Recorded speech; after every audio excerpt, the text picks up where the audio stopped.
Magandang araw mga kaibigan. Bigyan natin ng reaction, opinion ngayon itong post ni Edwin Hamora.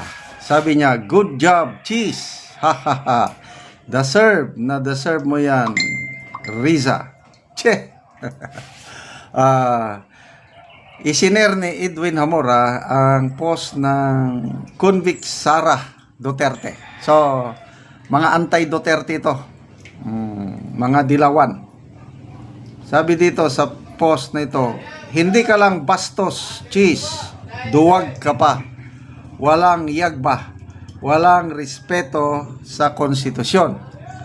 Ito yung litrato, title is, SP Cheese, tinalikuran si Senator Risa habang tinatalakay ang impeachment. So, ito, basahin ko na lang yung. Kasi nung nag-open ang session ng Senado kahapon, privilege speech si Risa Hontiveros tungkol doon sa pag-postpone ng reading sa articles of impeachment. Supposed to be kahapon, na i-calendar na yan eh. As early as, kailan ba yun? March, may calendar of activities na ang Senado. Ipinablish na yan ni Senator Escudero. And inaasahan ng lahat, June 2,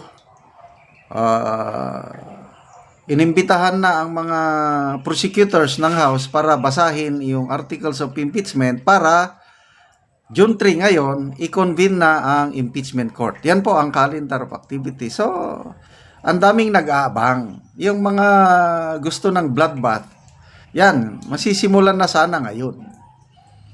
Biglang inurong pa naman ng inurong yung pagbasa ng articles of impeachment kahapon, inurong sa June 11 pa. June 14 mag-adjourn na ang Senado, ang session. So ano bang magagawa? Kaya nag-privilege speech si Senator Risa. Ibinuhos niya ang kanyang pagkadismaya.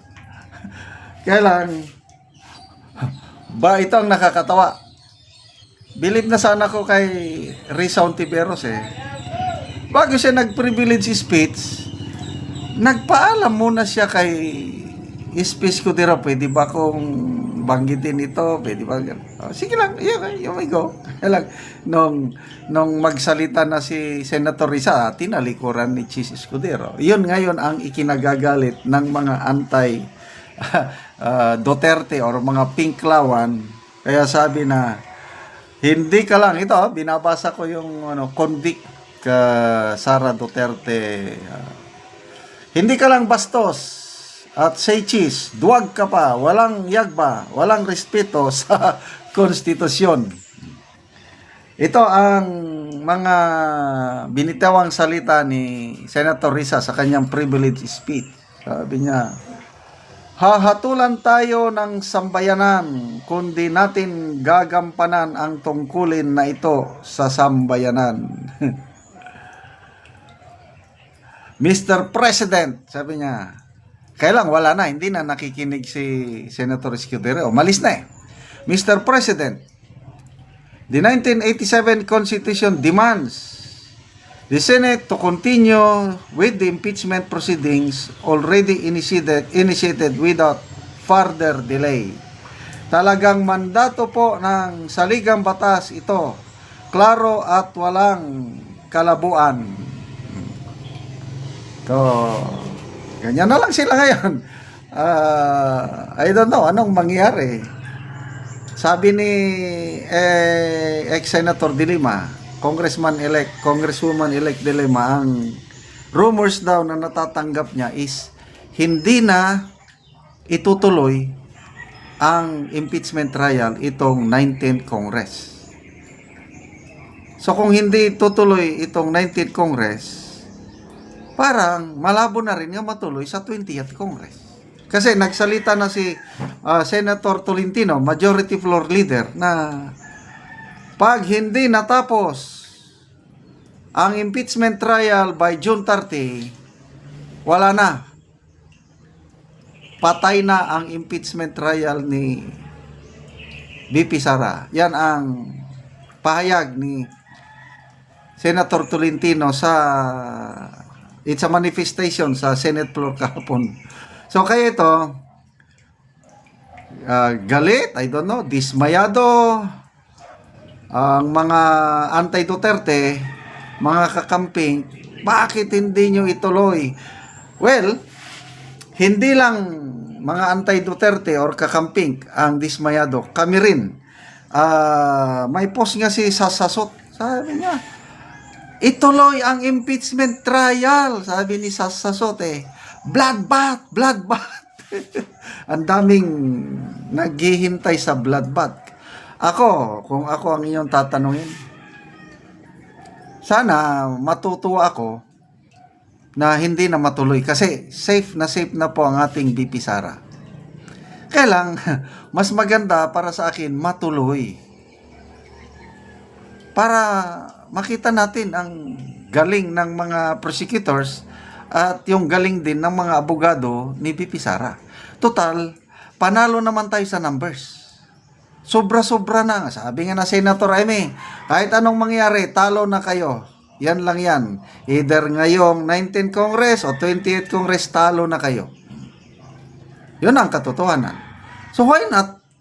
Hindi tuloy. Kaya maraming mga DDS na katulad ko na nag-desire, nangandoy kung sa Bisaya na matuloy. Kaya lang anong magagawa natin kung ayaw ng mga senador? Ang tanong dyan is, bakit bigla nagbago ang ihip ng hangin itong Senate leadership na ayaw na ni Senator Escudero? Di ba? Nakakapagtaka. Kasi mga calendar of activities, sabi niya noon, July, masisimula na yan. Ang trial itself, trial proper, July, the most is 3 months. Tapos na yan. So, October, may botohan na. Ganon yung calendar of activities ni Senator Escudero. Bakit biglang nagbago ang ihip ng hangin at hindi na itutuloy? Ano sa tingin nyo? Yan po, that's reality sa politics.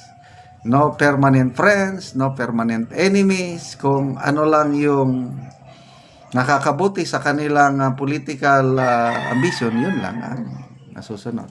So, nakakalungkot. Salamat mga kaibigan sa inyong pagsubaybay sa ating channel. Nakakatulong kayo ng malaki sa tribong Talaandig ng Bukidnon dahil ang sweldo natin sa channel na ito is pantulong sa tribo.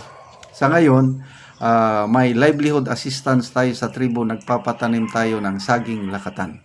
Kung may itinanim, may anihin. Kaya panoorin nyo ang video na ito. Anak ko sa saging lakatan ni Manoy Iking ug ako karon siyang bisitahon.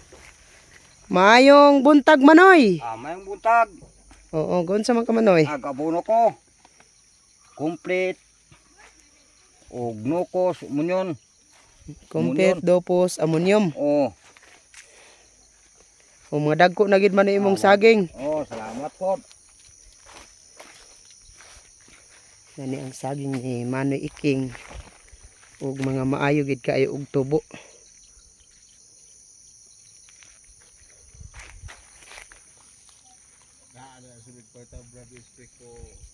Pwede brad, kanak ito ba?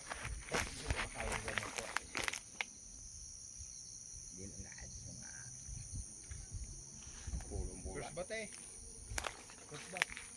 Oh.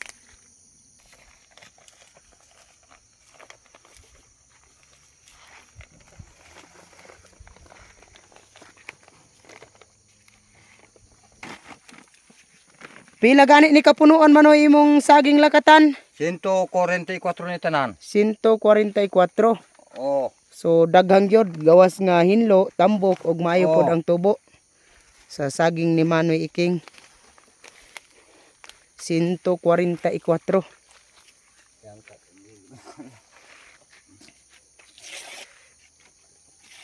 Og karon Manoy, unsa imong maistorya bahin sa padayon sa pagpananom ug sa pagsuporta sa abono guban pa nga magamit nato sa saging Manoy? Nagpasalamat kid ko sa Ginoo nga ingon man sa nagtan-aw sa video nga nagsuporta sa abono. Oo. Nagpasalamat ko nga nagpasalamat pud ko nga nalipay ko kay na ako'y gitanom abono. Sige Manoy, salamat. Salamat po.